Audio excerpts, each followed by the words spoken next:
It's the Regular Expressions podcast. Join Noah Heldman and Ben Griswold as they talk about technology, consulting, and life. In episode 5, Noah and Ben discuss lean consulting and share their experience with less effective approaches. Hey Ben, we were just talking about lean consulting and why we think it's just a much better model for organizations compared to an older school, more bloated approach. Can you talk a little bit about that? Yeah, I think it's important to talk a bit about that bloated approach first. So for decades, right, the big consulting firms, they'd come in and they were the default choice for companies who were trying to really tackle big technology problems, right? These were the big four companies. You know, they had big presentations and oftentimes it was followed by big bills, right? There's a problem with that though. The size doesn't always equal impact. And so when we're talking about the bloat, what we don't have is the speed and adaptability and maybe the deep alignment with the business goals that matter more than a 100-page slide deck or a full floor of billable individuals, right? So that's the bloated side of things. You know, the difference is with lean consulting, you know, it's not about cutting corners, Noah. It's about cutting waste. It's about embedding small teams, senior teams who really own and understand the strategy as well as the delivery. You know, these individuals, the small team ends up staying with the work right from the start and until it's done. You know, it doesn't really matter if it's just until the contract renews or we're going to just continue to move forward and do right by the customer throughout. I want to lean in on that idea of connecting strategy to delivery or to execution, because that's been a big theme that I've seen change in how I approach work. And a lot of times in our earlier careers, we might have been at that individual contributor level or just an architect on a team lead. And as you move up in the org and you see more of what happens, you realize that the conversations you're having within your small team, even if you feel like it's a really important mission critical team, probably aren't nearly as connected to the company's overall vision and goals as they should be. So I'd love to hear more of your thoughts on that as well. Yeah, so very true, right? I think of that sole individual contributor, the sole developer who comes in and they're giving, you know, each a task, right? Do this thing, but are they really understanding the big picture? Are they really part of the mission? So do they really understand the value that they bring? When you bring in these lean consulting teams, you're kind of right in the thick of it. Like you recognize like what I'm doing provides true value. There's no surprises. You have usually direct line of communication with the stakeholders, with the decision makers, which is really great. Kind of you're understanding right from the start to the end what it is I'm doing to provide value. It's just really it's that transparency that we think of when we think of agile processes that really comes home when you're talking about lean teams. Right. And you're also saying that in order to do that, you have to have that audience of senior leadership within an org. And that means your lean consulting teams are naturally going to be higher end resources, or at least you're going to have a lead who has that established relationship, who knows how to speak at that level of the business, and who has the trust of those senior execs so that you can pass that knowledge down. So you really are connecting visions to goals, to the bets you're taking and the initiatives you're working on. So you have to have that in place for a solid lean team. Yeah, agreed. And I think just the idea of having the senior architects, engineers, strategists involved, it's really important because you start wearing multiple hats. You have that person who really can shift gears from, all right, yeah, I built out your strategy. I architected this now. I have a say in how the codes can be written and how observability is going to play in and what we're going to be doing and to ensure that the customers are actually getting the value that they deserve. And you start thinking about things early on about impact. How are you going to measure this specific code with appropriate unit testing, let's say, but how do you ensure like the entire feature that you're shipping is providing that value? How do you measure? So I like the idea with the lean teams. They're always there from the start to finish, thinking about, you know, the strategy, the implementation, and then if you're thinking like the V model, how you validate, and then how do you measure on the other side of the V. So it does take some special people who have had ample time working in consulting and technology in order to see that big picture and really bring that lean consulting to life. Mm-hmm. Yeah. You brought up something from my past that I always felt a little bit self-conscious about, which is I was a generalist from the beginning, mostly because I was interested in everything. I loved to have that breadth, and it meant that I was giving up depth in at least some areas.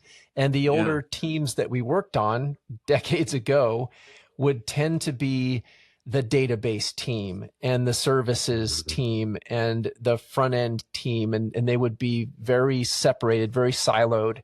And we were talking about Conway's Law earlier and how, you know, the structure of the organization really dictates the structure of the software they build. And we've certainly seen that shift over time. We moved to, and maybe even through, the concept of a full stack engineer because those barriers were broken down a little bit, or people were just encouraged to wear more hats. And then you have the technical person who also sort of jumps in as the Scrum Master and maybe is the assistant product owner on a Scrum team. But now we're seeing this move towards forward deployed engineers that OpenAI is espousing. And I'm seeing articles like, is the full stack engineer dead? The forward deployed engineer is the new thing. And it's really just a rebranding of some of the stuff we're talking about. It's a technical person who can talk to a business audience, who's really understanding the value that you're providing to the business. And I feel like you and I have been doing that for 10 years, at least, just that kind of thought process. But we had to get through that growth of understanding how the work we were doing on the ground with the team fit into that overall picture. And that's what it comes back to for me. Yeah. And some of it was just based on need, right? We didn't always work for these large consulting firms, right? There was the need to be very agile and nimble on your teams. There was a need for somebody to be at the table doing the sales and then move into the delivery aspect of things, right? Like we just didn't have the scale within the company at the time in order to do that. So what ended up being something that was just necessary ended up being a bit of a secret sauce as well. Like it really does work. And what I really liked about it the most was that I mentioned how you had the deep connections with the stakeholders, those decision makers, and there's some real power to that. And I'd like to hear, Noah, like what you think about those relations, just getting them formed right from the get-go, and you continue on throughout the lifetime of an engagement and beyond. One of the keys is organizational change happens when it's modeled from the top down. So if you have an org that's trying to go through a pretty significant transformation, and there is this major disconnect between the vision of the executives and the people doing the work on the ground, it's not going to succeed. So if we can build those relationships early and communicate that is how success needs to start, and it needs to be a through line for the entire project and beyond, then you can start to build that into the DNA of the company that you're helping out. And I find that a lot of consulting is just getting people to talk to each other better. We've both been in orgs that we probably admired from the outside, thinking that these are massive organizations, Fortune 100 companies, and it's just us in there. We're doing some amazing work for some huge projects with 200-person teams. And we realize that the problems are the same everywhere. If people aren't communicating and they don't have a a clear established set of goals and milestones, then they're not going to succeed. So that's that relationship building back to people, like every episode so far, has to happen at every level of the org if the org as a whole is going to succeed. It's kind of funny when you say it this way. We're talking about the organizations that we work with and how they are often bloated. Right. There's just so much people, so many people, so much process, a lot of red tape, like, change control processes, etc. Right. How do you work with team A with team B, department C with department D? That a lot of the things that we propose when we're consulting is to fix their process, their overall way about doing business and delivery, etc. But then you put the mirror up at the big consultant firm. Well, are you also bloated? Like, are you doing what you're advocating? Maybe not all the time. So it's kind of interesting in which it's the dog fooding, what you're offering. Right. Yeah. Yep. And I think that's a big reason why some of these larger organizations embrace the bloat. If you have a 200,000 person company and they want to bring in someone who's going to understand their level of scale and complexity, you want to bring in a 200,000 plus person consulting firm to sit alongside you, but they're probably just going to repeat the same kinds of large enterprise, slow types of things that you're used to. They'll make you feel good about yourself, but you won't move the needle as an organization from an innovation and transformation standpoint. So if I can share a quick story, I was at one of these large companies working for a large consulting firm, and I had an opportunity to kind of break the mold a little bit. There was a team that was operating not shadow IT, but just a little bit independently. Yeah. We had a little more free reign to try some things out. And that team had done no agile work before. They didn't even understand the ceremonies, the terminology. And we were trying to get something out the door very quickly. So this was the opportunity to be as lean as I possibly could. And I broke some rules. I was acting as scrum master. I was assisting on the product owner side. I was kind of team lead. So it's wearing many hats, but if you recognize it and you can tell the team, hey, I'm breaking these rules and here's why I'm doing it in this case. And then we'll come back and reset after we get some stuff out the door. I was able to train the team as we went, and they did a phenomenal job because they were eating it all up and excited about learning this stuff. They didn't have any of those preconceived notions or barriers in their mind about what was or wasn't possible. So we ended up delivering this mobile app, iOS and Android, in 5 weeks because we stripped it all down to the bare essentials. And we knew we needed to get something out the door to prove the value, and that we would iterate on it later to make sure it was 100% ready for production load, all the things you need to do. So we treated it like an MVP. But one thing that I really made sure of, knowing that we were in the context of this huge company, is that I reached out to branding and legal and data privacy and compliance and the technical architecture department and the change control board day one. Because I was thinking if we could get this thing out the door in 4 to 5 weeks, it might take all those departments 4 to 5 weeks just to get back to us and say, sure, we approve your logo because it's going to go into production. We approve your language from a legal perspective. We approve the data's privacy information that you wrote up. It's aligned with our normal business practices. And those things did take that long.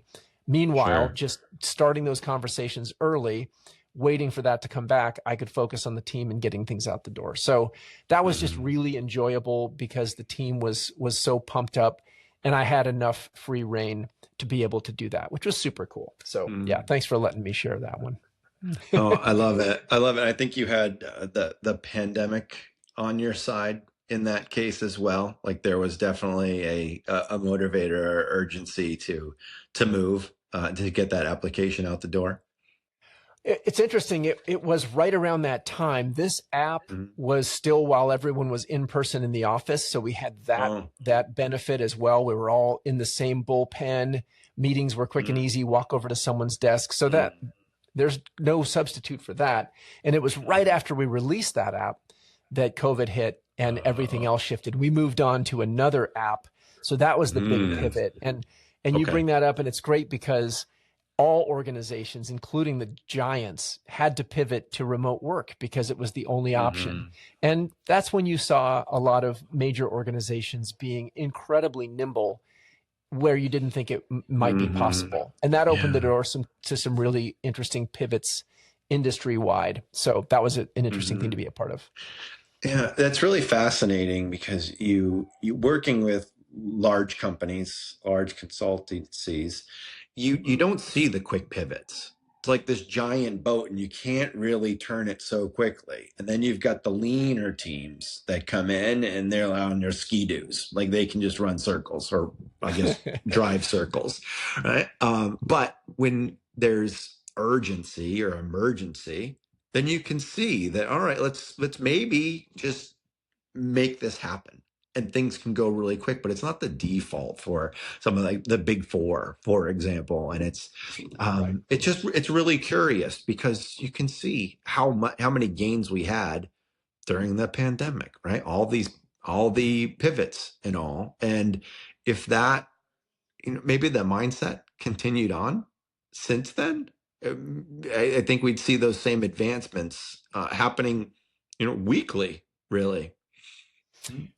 And it's not really the case, right? We've kind of reverted back to the mean, which is normal for organizations of that size.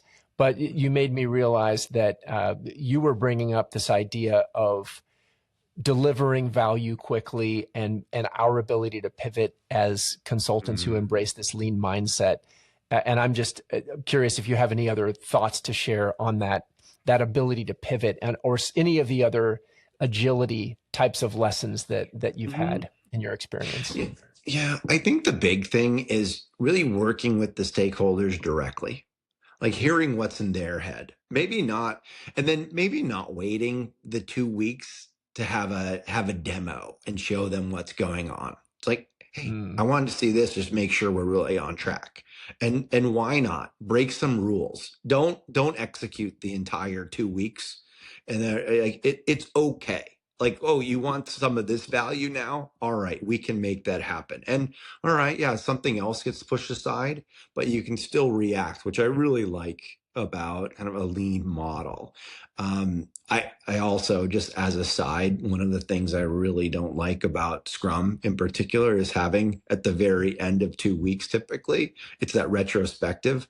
It's like, I love the retrospective, but if there's an issue, like, why wait 2 weeks to talk about it? Like, talk about it right now, right? If something's really great, talk about it right now.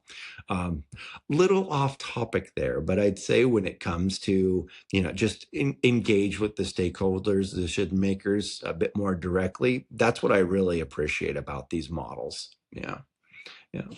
I'm with you on the retrospective side. It's an interesting thing because I think if you've done this enough, we've all had terrible retrospectives. We've had sort of middle of the road. We went through the exercise, we had the goods and the bads, and then we should do this action next.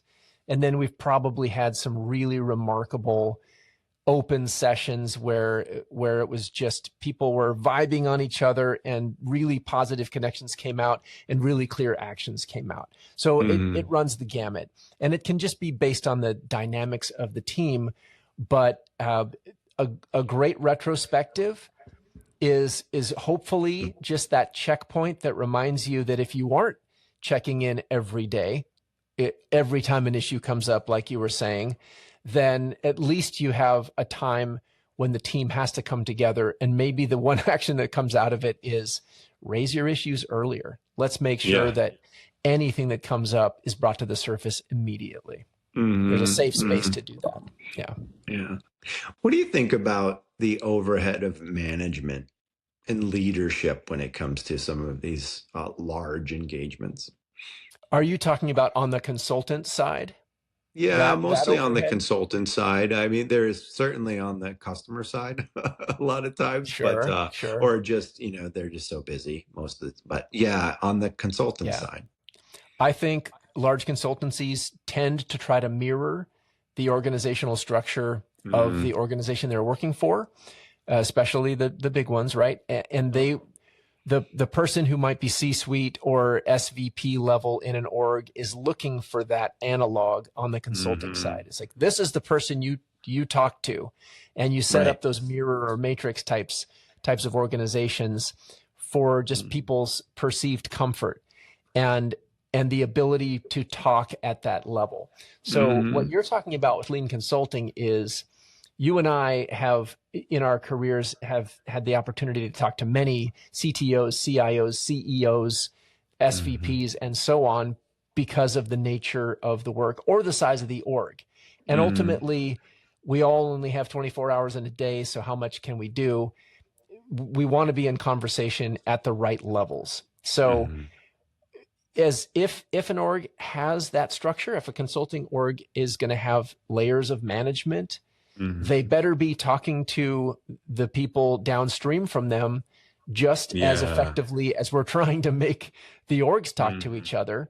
Or now you have two organizations that are going to fail to communicate, and it's going to be far worse. So hmm maybe there are projects large enough where that might make sense, but you better have that locked down in your consulting org and how that communication flows. And I don't know if hmm I've ever seen that. So it's an interesting one. Yeah. It I don't think that we're saying that there isn't a need to scale out engineering teams, delivery teams, right? As you're Right. engaged with certain customers on some really big things, right? Like we both Absolutely. scaled engineering teams, right? Internally as well as with customers. It was just, there's only so many fingers when you're a lean team. So you need to do some of these things. There's a sweet spot though. There's a sweet spot on the small to mid-sized companies typically where you can really pull this off. On some of the larger companies, I think that the default is that yes, you bring these giant teams, but perhaps unnecessarily. Maybe you start lean and then you see, all right, yes, we have to scale up. And when we do that, we realize we're going to start moving more like a really big machine than we are just this really speedy. What's the opposite of a big machine, Noah? A small machine. A small machine, a small, very, very nimble and fast machine. Oh, yes, yes. So there's a place for all models. I like that what Yeah. we're doing here is we're opening eyes perhaps to the fact that a lean consulting model might be right for your organization. Mhm. Yeah. I think that lends itself to what we were talking about a bit earlier, Mhm. where connecting strategy to execution, you have to have that through line. So someone Mhm. setting the vision and goals for the company, there needs to Right? be a clear path down to the people doing the work. And there are models that we've used successfully in the past to make sure that happens. Obviously, the group of people sitting at the top and setting the vision for the company are not going to be in the detail levels of all the work that's happening. So you have the Sure. right level of layers, and you have a person who bridges each layer between strategy and execution. And that might be two Mhm. layers, it might be three or four, Sure. based on the company size and the complexity. But Mhm. having each team operate at that lean level and have a clear picture of why they're doing what they're doing, super powerful. Mhm. Yeah. Yeah. So I think so. What do we cover? I think the main point is it's the persistent teams. It's those really nimble, experienced folks that can Right. be on the ground, working side by side with the customer, ensuring that they're providing value from start to finish. Right? There's the that direct access to the decision makers, to those stakeholders, so there isn't any of the churn. I'm waiting a week or two or three for somebody to get back to me. I know within minutes sometimes that this is the direction to go, or I'm unblocked on this particular obstacle. And then there's the fast pivoting. right? When you have that lean consulting team, you can just move in many different directions and sometimes within a few hours as need be. Well, you asked me early on, like what's lean consulting to me, and I think Yeah. those three Yep. tops for me. And I would throw in clear communication and that relationship and transparency, and it's all rolled into what you're saying. So yeah, I think that's a really good way to run a project, if you ask me. Yeah, for Hey, sure. I wanted to ask, we're talking about all this lean consulting stuff. How do you find someone who is a great candidate to run your team from a lean consulting model? Yeah, I've given a lot of thought to that, and I think we've got enough for another show. If we were to try to kind of put a pin in it, and we can talk about it next time. That's fair. Yeah. Well, we'll leave them wanting more, right? I hope. So that sounds good. And I'll be able to sneak in a dog walk now. So perfect. Oh, excellent. Even better. Awesome. Well, thanks, Ben. Great conversation today. Thank you. Yeah. Thanks, Noah. Talk soon. Bye.